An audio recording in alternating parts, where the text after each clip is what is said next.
Hello everyone.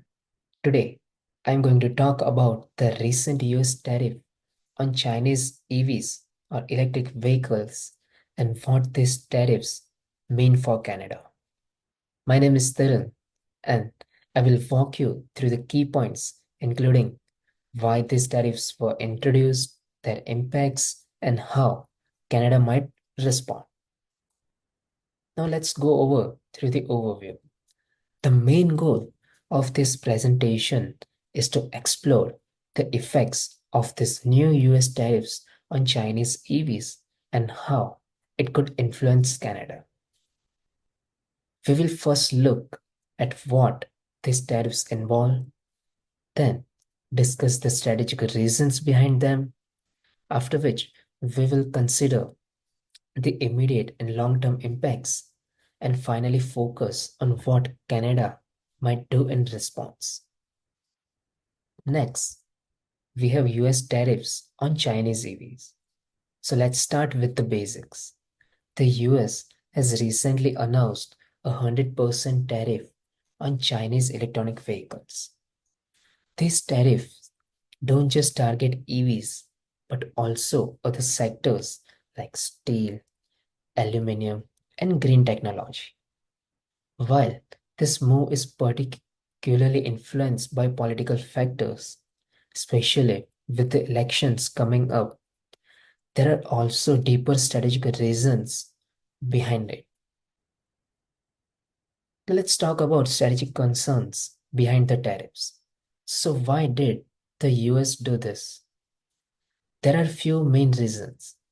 First, the US is worried about China's control over key materials needed for EV batteries like lithium and cobalt.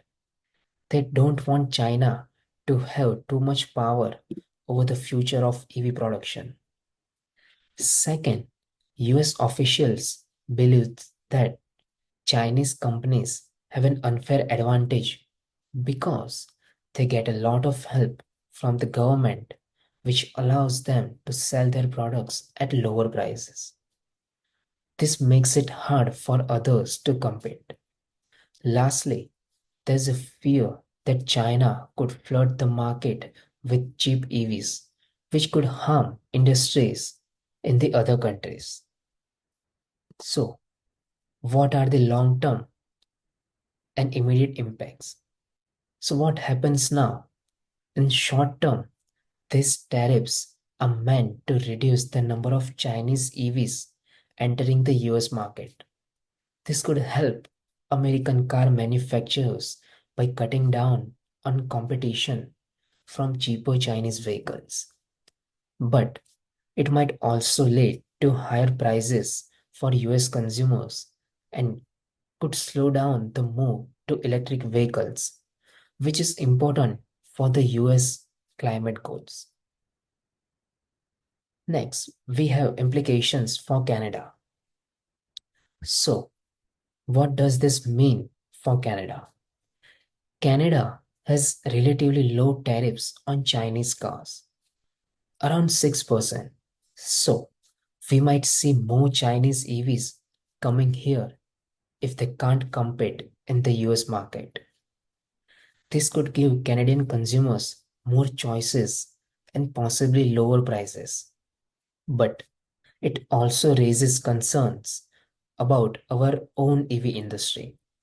On the other hand, Canada might see some opportunities here. By using US protectionism to our advantage, we could use Chinese subsidies to help meet our own climate goals. But there's also a risk that money has invested in attracting EV manufacturers might not pay off if cheaper Chinese cars flooded our market. So, what are the challenges and considerations? Canada faces some big challenges in this situation.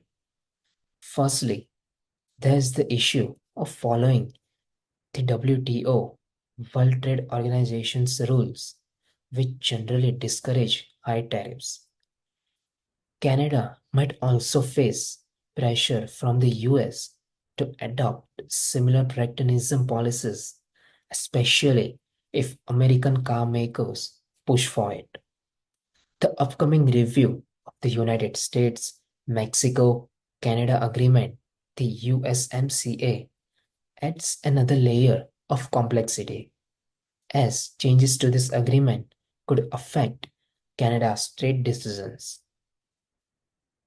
So, in conclusion, the US tariffs on Chinese electronic vehicles bring a mix of challenges and opportunities for Canada. As the situation evolves, Canada will need to carefully balance its trade, climate, and industrial policies to navigate this new environment.